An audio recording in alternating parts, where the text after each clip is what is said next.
Hello and welcome to this video. My name is Kripanidhi Nithya. I live in the San Francisco Bay Area and I work as a marketing consultant. What I'm going to talk to you about today is the very first time that I met my guru and spiritual teacher, Swami Nithyananda. Before I actually get into it, let me tell you a little bit about where I am right now. It's 2017, the month of April. I'm in Swami Nithyananda's ashram in South India, outside Bangalore, in a small town called Birdhi. I just arrived here about 4 days ago, and I'm part of a small group of 40 people from all over the world.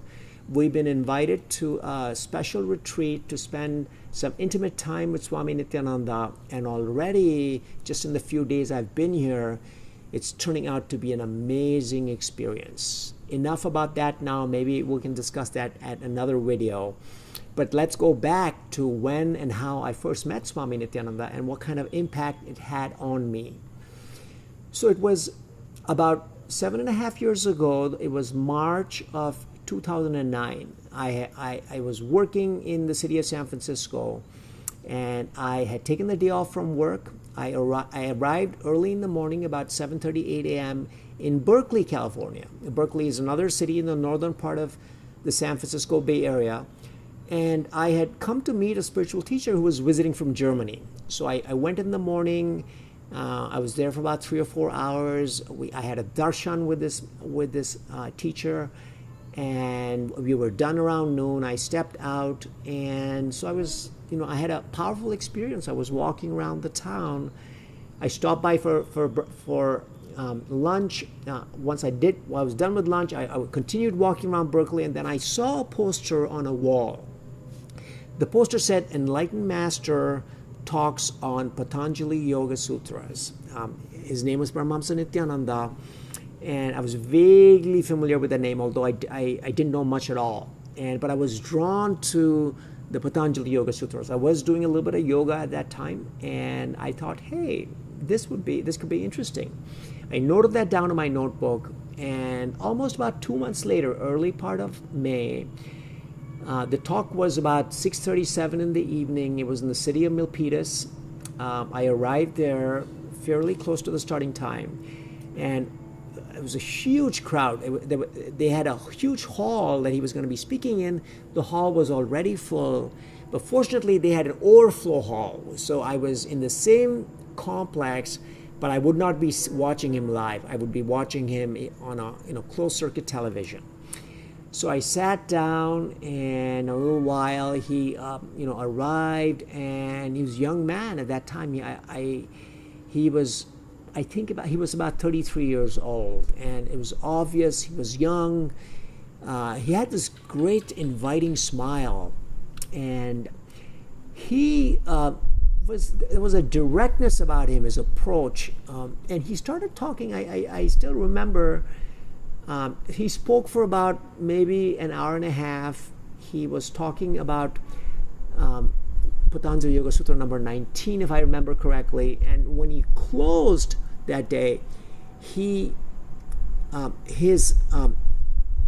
punchline, or the takeaway was, if you spend an hour with your body each day, your life will be transformed. And so that was my first memory. And he was radiating something. I couldn't really explain it, that was just drawing me towards him. And I hadn't seen him live. I was in the overflow room, and so I said, I need to come back. And as it turned out, he was speaking on the following day. He was going to do another day of Patanjali Yoga Sutras. He moved on to the next sutra. This time I made sure I got there early. I was able to see him in person, and I just got more of that same that magnetic energy that I was being drawn to, and just like the young man's energy, the young man's style, very direct, not really trying to be politically correct or mincing his words. And believe me, I didn't know what was happening, but I was hooked. And the following, so I learned that he has programs for a few days. The following day, he had a one-day program called Kalpataru, or the wish-fulfilling tree. I sort of got an idea that it was an opportunity for him to help you manifest your wishes, and also a meditation workshop. I arrived on the third day. The format was very different. So we were in the hall, and people would go up and get blessings from him. Maybe they would have a word with him.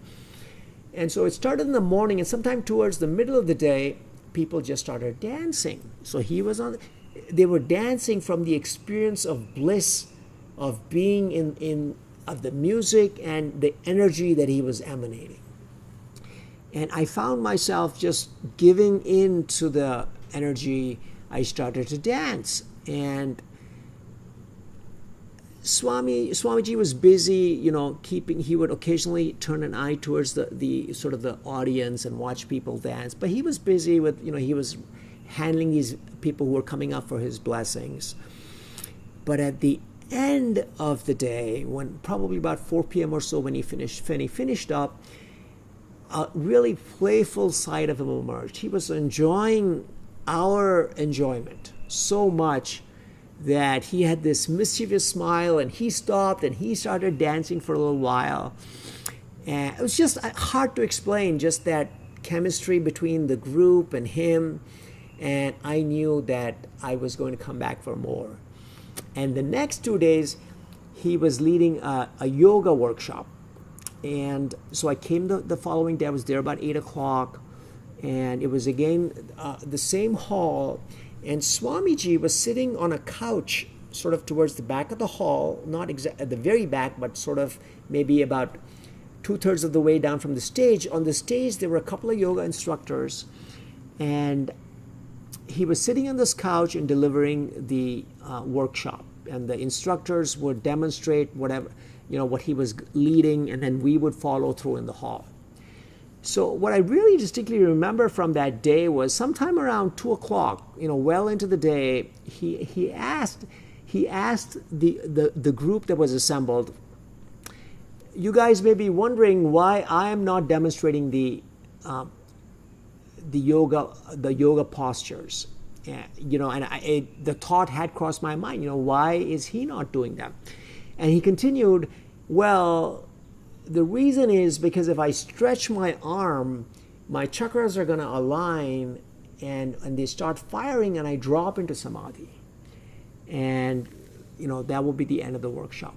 And I thought, wow, I have met spiritual teachers, some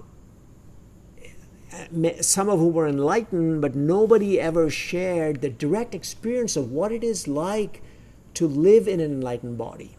And I thought, wow, imagine what it's like to be in that kind of body where if you straighten your arms, your chakras start firing and you drop into samadhi. And I was, I was blown away. He captured me, and I came back the following day. So the interesting thing about what happened the following day was they were sharing about a workshop. They were sharing about 2 workshops that were happening very soon in Swamiji's ashram in Birdi. So when I met him, he was traveling through America. He was doing kind of a tour of many cities, and they announced about this 2 different workshops. One was a 3-month workshop where you would learn sort of the Vedic lifestyle, which would have a transformative effect on you. And the other was a 21-day workshop. It's less time, but you would feel a very powerful transformation. And already I was thinking, I would love to be in India and attend these workshops. The only question was which one was the right workshop for me. I had, like I said, I lost my job the month before, so I was kind of a little bit fancy-free and footloose. And I very quickly started to look at my schedule and my finances and see how I could swing this trip to India to be with Swamiji at his ashram. And the following day was the last day of his trip. We had a healer's initiation where he essentially, it was a formal ceremony where he would do an energy transmission, whereby we would accept him as our teacher, and he would accept the role to take responsibility for our conscious evolution and transformation. And so that was the 5 or 6 day his trip in the San Francisco Bay Area, and how it triggered for me a chain of events that has had that completely changed the direction of my life and took me in a path I would hardly have expected, but has been so rich and so rewarding. And hopefully, I'll get a chance to share some of that when we get together in some subsequent videos. Thank you for watching, and stay tuned for more.